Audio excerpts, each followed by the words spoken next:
Welcome to episode 1. I'm your host, DuPont. Brand new episode, brand new podcast. Podcast is kind of the main trend right now. Y'all been asking, kind of get some more kind of different kind of content other than normal YouTube videos, TikTok, and Instagram feed. So I thought, why not make a podcast? We're still trying to get a name together. We want to really dial in on the right name, so that's why I'm not rushing into the name for the podcast. Right now it's just DuPont Podcast, DuPont Talk, DuPont Show. But this is episode 1, and we have 2 special guests coming on tonight, Connor and Spencer. They're good friends of mine. I met them about a year ago. They are brothers. They love to hunt, love to be outdoors, love to travel, and so they're going to be coming on. We've got a live Zoom connected here, and we're going to talk it out. We have a whole bunch of different kind of stuff we're going to be talking about. A lots of going on in this first episode. I hope y'all enjoy. Follow if you're brand new, and we're going to get right into it. We got a couple questions. I'm going to start out with y'all. Just kind of introduce yourself, explain like just short who y'all are, what you do, and like how you're involved in the outdoor industry. Okay, so my name's Connor Beatty. We came from Nashville. Reed, we haven't been here but a few years, and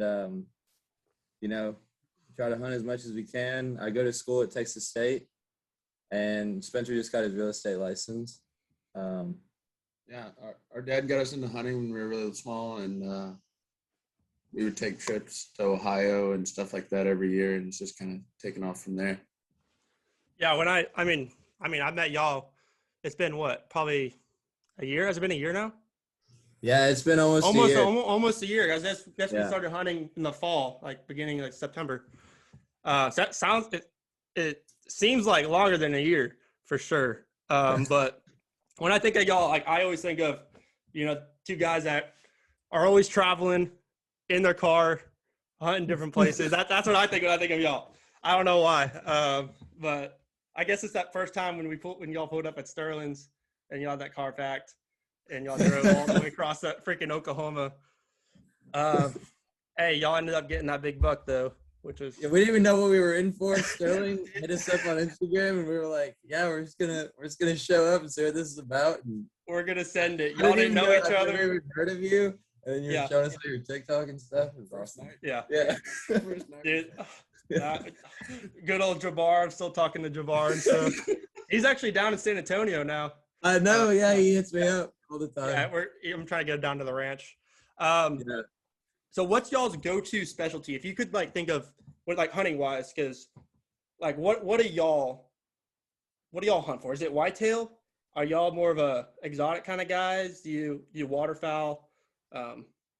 What's your specialty? I'd say just big game in general. We're definitely getting more into that. We got some bear hunt planned, and we've been antelope, and we're gonna plan to do that again this year, and maybe elk hunt and stuff like that. But it's mostly been whitetail as of right now. Yeah, we went on Reed, you went with us to Arizona. We were on that mule deer hunt, and it kind of fell apart in like the first few days, but that was a lot of events. Definitely wish it went a little differently, but that is how it is for sure. Hey, now we know. Now we know for this year. Yeah, hey, we know. Which we're actually going to talk about that hunt in May here in a little bit. But so I want to go right into talking about the future. 2021, 2022 season is right around the corner. Of course, we're in the off season right now, especially for whitetail. I don't know about y'all, but I'm thinking like this season. I think it's going to be the biggest season yet in terms of hunters getting into the industry, wanting to hunt.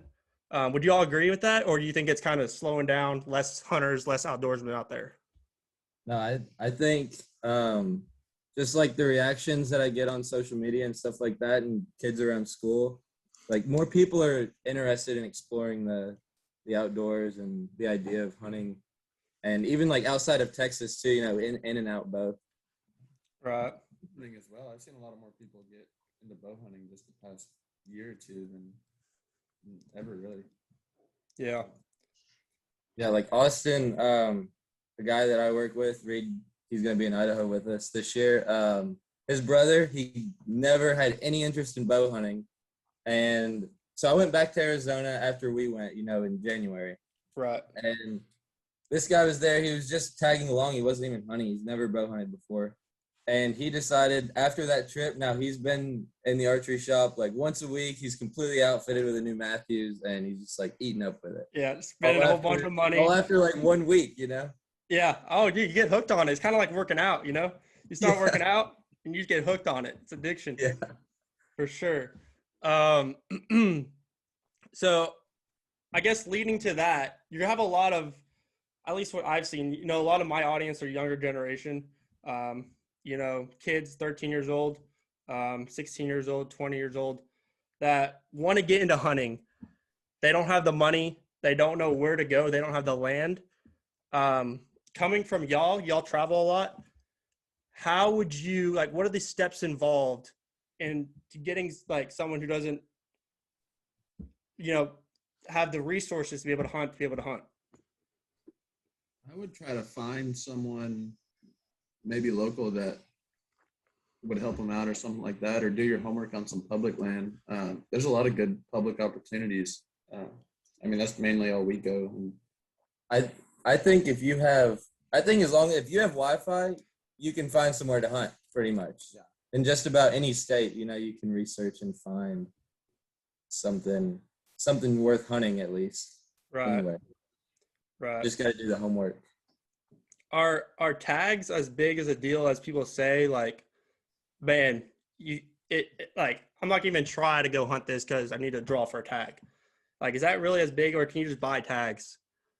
Most every state will have an over-the-counter, at least a couple of units. Your trophy units are going to be mostly draw stuff, but there's over-the-counter everywhere. Pretty much any species you can buy an over-the-counter tag. Okay. Yeah.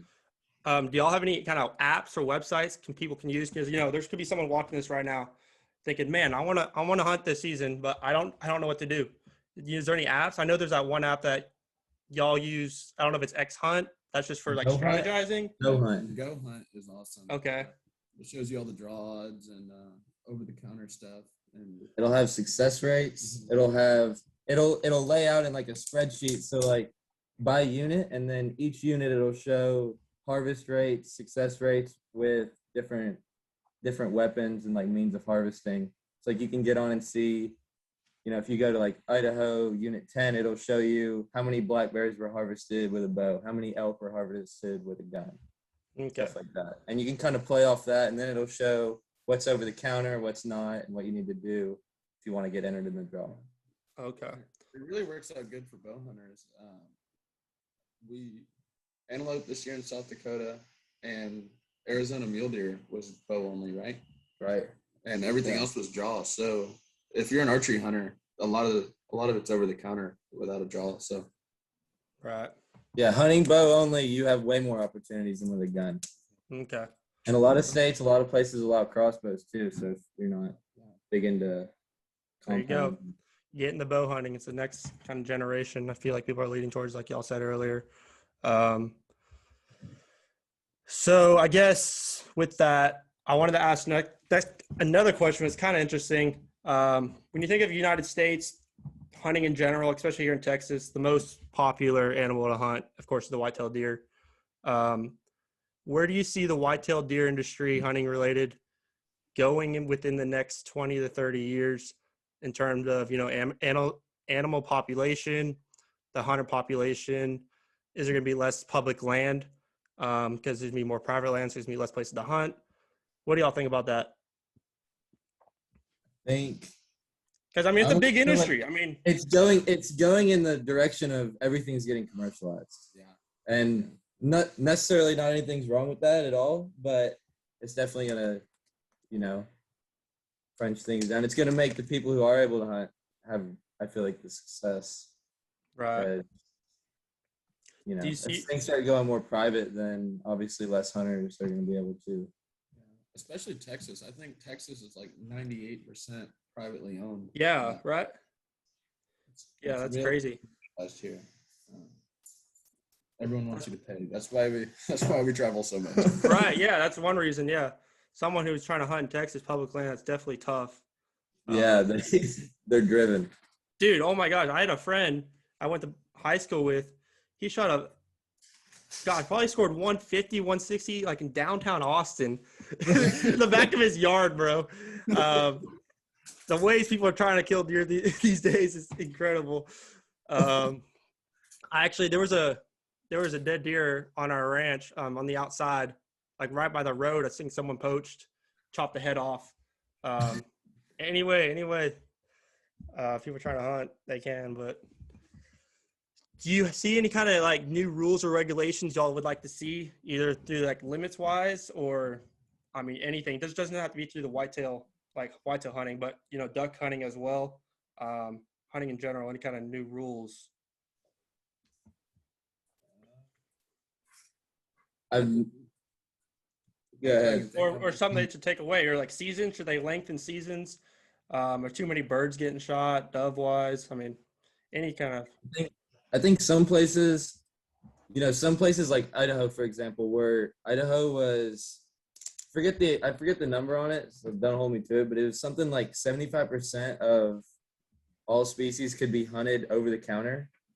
And so I think Idaho caught on to that. They were getting like a huge jump in numbers, people buying over the counter tags and hunting. And I don't know if it messed with the population or what, but this year they cut a lot of those back. So a lot of stuff went to draw. Their elk tag went up $400. Yeah. And then a lot of the stuff went up. Yeah. Some of the tags went up 100%. Yeah. And then like some states, like New Mexico, their draw odds went up, but only if you go through an outfitter. So they're trying to get money back in the outfitters and stuff, because a lot of people were trying to do it themselves, which there's nothing wrong with. Okay. Yeah, in general, like, of course, turkey season's still going on right now. At our place, you're allowed to shoot 4 birds, which, I mean, I think is a lot. That's a lot of birds. When you think about people, like, there's a lot of people hunting them, and I know we follow a lot of the same people, and it seems to be a common trend. Like, if someone kills one turkey, they're gonna kill a lot more. Like, right. No, someone posts one turkey throughout the season. If you're on them, you're on them. Yeah. You're gonna wear them out. Yeah, for sure, dude. Like, me and my brother have been chasing them, I guess 3 weeks ago. They're actually roosting like dead center on our property now by our hayfields, that little creek bottom. Yeah. We saw them down there not long ago. Yeah. So it's kind of cool to see them in a different location. But man, like I don't think I would shoot 4 in general, even though I have private property. Probably limit to 1 or 2, just because to keep the population. So that really surprised me when I saw that, and that's been like that for a while, having 4 tags. Right, and that's pretty common throughout the U.S. too. 4, 5, 6 tags. Yeah. I know in Texas, when you think about Reed, on your place, you've seen mountain lions, bobcats, raccoons, coyotes, everything that eats turkey eggs lives in Texas. So you have to think that the hatch can't be that great, Right. Maybe it is. Exactly. I don't know. I'm just speculating. No, yeah. I mean, that's just like our quail. Our quail it's tough down there. It's dry, but also, freaking rattlesnakes, the road runners eating their eggs. You don't want to be a bird. You don't want to be a bird in South Texas, especially down on our ranch. Let's just leave it at that. But yeah. So, I mean, that's just kind of something to think about, kind of rules and regulations and how they kind of change throughout the years. They're always adding stuff. You see a lot of stuff with like redfish down on the coast. Right. Always, changing the size limit. You can't keep over, I don't know what it is now. Maybe it's over 32 inches you can't keep. Or they changed it after the freeze too. The freeze they're always changing it. It's crazy. The freeze they made, I think they took away the big fish tag for a trout, and then they cut the slot by like 5 inches. So yeah. I don't know for sure. Like, I haven't looked into it, but I know they changed it. I don't know what the numbers are. Yeah, that's something, especially like y'all listening that are here that hunt Texas. Like, always take a look at the Texas Park and Wildlife, because we're always updating that yearly. So you want to make sure you're following the rules, regulations, and you don't want to be getting stopped by a game warden and not know your details and your stuff, for sure. Especially on the public land me and Spencer ran into that a little bit for like teal season. One of the places we've teal hunted what, for like 4 years or something. Yeah. And I think it was this year or like last season, we get online and look, they took away teal. Like, you can't waterfowl it anymore. So Damn. if we wouldn't have looked, we would have showed up and probably got in trouble. We might not be here with you today. Might not be here. You might be calling me for that bail. Yeah. Yeah, it's not far from your place either. So Yeah, for sure. All right, I want to change topics a little bit. New president Biden, whether you support him or not, gun regulations are big topic.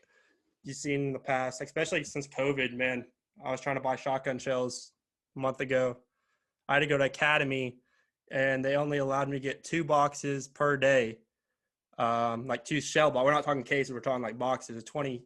I was trying to get 28 gauge, and so I ended up bringing the whole family, going there for a straight week, so we could get 2 each. Right? I mean, they would not allow ammo.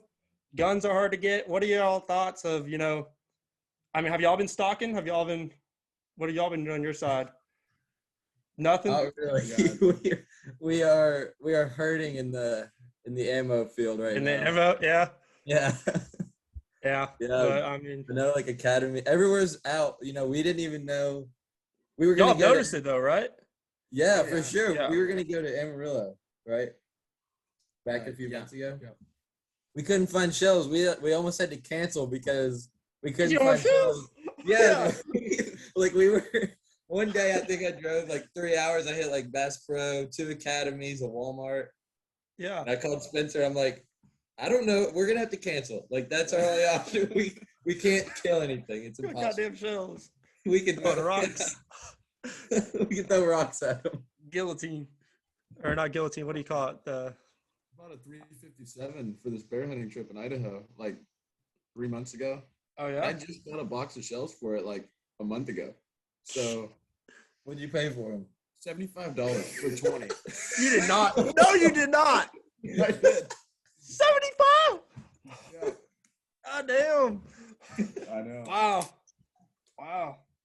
Yeah, I was trying to find freaking steel shot 12 gauge for those freaking turkeys, and man, my brother came in clutch because he was driving down to the ranch from Fort Worth, and he was stopping at pawn shops trying to find freaking ammo. And so he was getting all this off-brand ghetto ammo that was, I don't know, freaking made in some kind of shack or something like that. But I mean, got the job done. We got one, but it's crazy. I carried around an empty 9mm for like probably 3 months. So luckily no one tried me out. I was capping the whole time.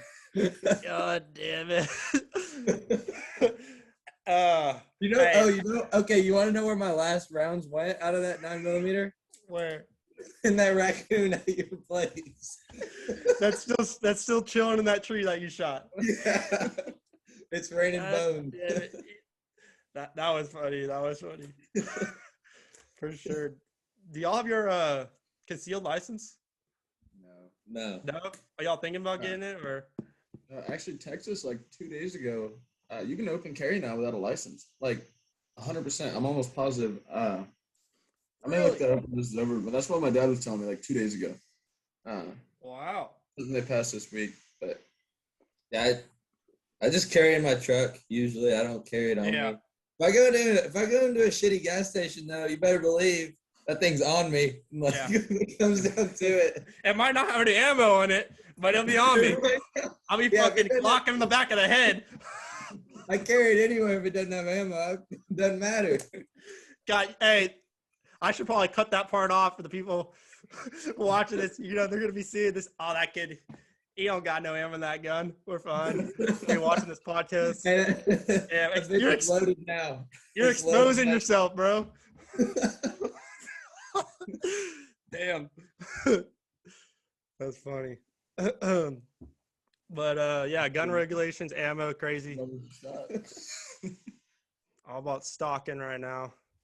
All right, I want to move topics real fast. For those of y'all that do not know, D-Tex Whitetail is my ranch down in South Texas. 2,000 acres high fence. We have about 300, 400 acres low fence. known for whitetail deer. We have exotics, fallow, axis, and black buck, Rio Grande turkeys, etc. I had both of these brothers come down. What was it, December? Yeah, yeah. I think it was December. Yeah, December. They both got a buck with their bows. Spencer with that legendary, what was it? He shot once in the legendary 50-yard shot or something. Freaking launched that thing. Rangefinders too. Yeah. Follow the ranger. Yeah. And then, The rangefinders wouldn't work. Remember that? no, I shot the buck that I shot. Remember, he came in at like I don't know. I didn't step it off or anything. My rangefinder wouldn't work. I thought he was probably like 30 yards or something. I think he was probably 15. I don't remember exactly what happened. It was probably all my fault, but I ended up shooting low and I sliced his leg. Like you saw it. You remember that? He put like Yes, I remember a bad gash in his leg. And it's like 10 minutes later, he comes walking back there and I see him dripping blood, but he's still eating corn. And I was like, okay. So I adjusted my sight for another 10 yards and I ended up smoking him. He came back. He made it Came out. back. Yeah, I've never seen that. Rangefinders, y'all, for those of you that don't know what we're talking about, it was foggy morning and our rangefinders were not working. They would not range. Something to do with the fog. It had to be because we tried them later that day and they were working. And that was crazy. 3 different brands too. Yeah. It wasn't just one brand. So that was wild. But I wanted to get y'all's feedback of, y'all's, time down there, your experience, what you liked. I also want to know what y'all disliked or what you kind of would do differently. Cause I'm starting to sell hunts. I've been doing a couple here and there. But coming, this fall, I'm doing a lot more whitetail hunts, exotic hunts. I just want to kind of get your kind of take of what y'all think moving forward for, the ranch. I think you guys have a good operation going down there. I like it a lot. I mean, it was all pretty professional and we were just friends, so. Right. The compound makes for some kick-ass photos too, Reed. Dude, those are fire. I'm starting to post those on the DTEX Instagram. I have one lined up. The place is awesome though. It's like super accessible everywhere. You feel like you're in the middle of nowhere, but you really feel like it when you're out there. Like I feel like a lot of places when you're if you're at the compound, like you're at the ranch house or whatever, you might feel like you're hunting in the backyard or something like that. But right. I mean, in the mornings, we were still waking up, 45 minutes, an hour before daylight just to go hunt the place because, it was a 2-mile drive or something by Ranger? Yeah. I don't know. Right. Yeah, it's a really, really cool place. We had a great time. So, I mean, if you would recommend, what's I don't know how to say it, I guess. If you're looking, I don't know how to say it, man. If you're looking for a hunt, I don't know how to say it. We'll just skip on that. We'll skip on that. I don't want to. Circle back around. Yeah. I don't want to be saying words out of my mouth that I shouldn't be saying. But I appreciate that. Appreciate that a lot. We're just starting down there at DTEC, so hopefully we can, improve here and there. Always trying to get feedback and stuff like that. And we had that. Down if you need some trials. Hey, I'll be calling y'all. Did y'all see that TV show that came down? That video? Yes, I saw it. Yeah, that was cool. Pretty live, right? Yeah. Pretty live. Yeah, it came out good. Man, dude, that black buck hunt was insane. We literally crawled 400, 500 yards stalking a black buck. It was insane. If you saw in that video, but appreciate that input y'all got there. Moving forward, I want to talk about the hunt in May. What's it all about? Why bear? We're going after bear, correct? Right. Yep. Why Idaho? Idaho, correct? Yes. Why all that? And how did it come about? Just doing your homework.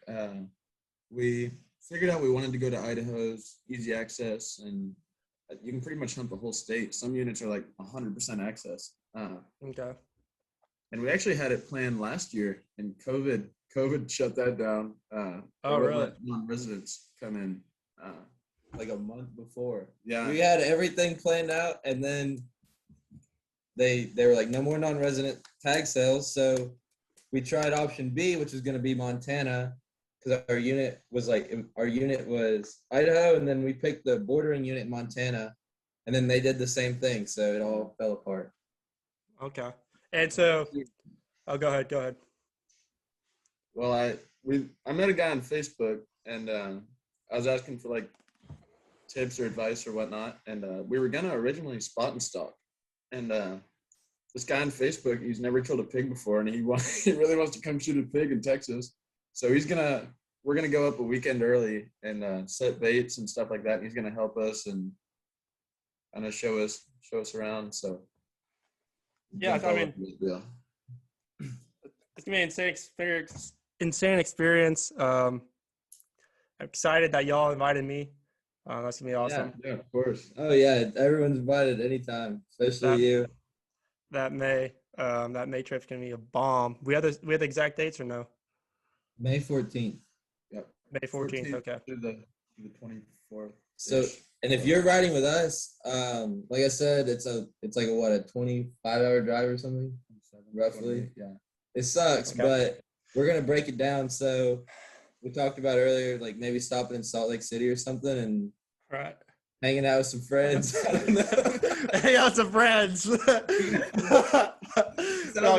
both have some friends up there, so we Yeah. swing by. we did a little talking off camera, y'all. But dude, I'm excited for that. Yeah, so get up there, and our plan is we're gonna set up a wall tent. We're gonna have a stove. It's gonna have hot water, everything. We're gonna have tables, a gear tent, everything we need, and we're pretty much just gonna be doing it. We're just gonna be out there in the Idaho wilderness for 10 days. It's gonna be a blast. But yeah, and maybe we get lucky. We tag out a little bit early. We get down to Boise or something. Okay. I'm all for it. I heard the women are gorgeous there. I'm not gonna back you up on that yet, but yeah, that'll be a good time. All right. Well, we are wrapping up we're at 29 minutes here at this podcast. I've been doing a lot of research in the podcast. They go anywhere from 30 minutes. My friend does a podcast. He does it for 2 hours. I'm trying to kind of keep them more condensed, a lot shorter. Keep the viewers' attention. So just expanding out. Who wants to listen to a podcast? Watch a podcast for an hour. See, I agree. 100 agree. Rockhouse, for anyone watching, he lives up in South Dakota. We ended up meeting up with him in antelope season, and it's we know him, and so it was interesting. But his was probably 35 minutes, and that's about all you really want to. Right. I mean, they're good for long car rides, for the long podcast. But I'm trying to keep mine 20, 30 minutes. And we're about that time.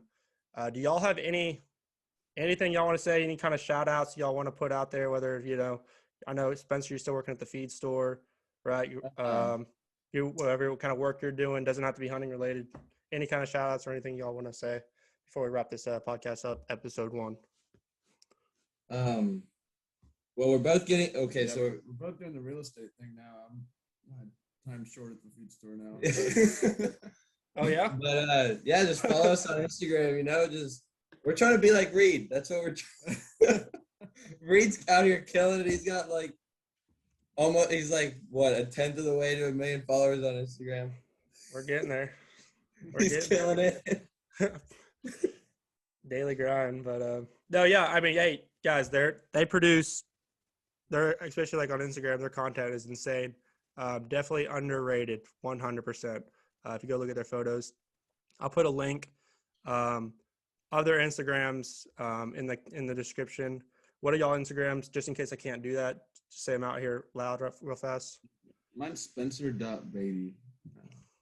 How do you spell Beatty? Connor T. Beatty, and Beatty spelled Beatty. Y'all go give them a follow. Check out their Instagram. I mean, if you love the outdoors, you love hunting, you like to be educated, you like photography, check them out. They're the real deal. We got more to come. We got Idaho coming up. More to come. We got a lot of hunts this year, Reed, and lots of content. We're all gonna have a lot of content. Yes, sir. It's gonna be a blast. Yeah. All right, guys. Well, that was awesome. Glad y'all came on to the show today, episode 1.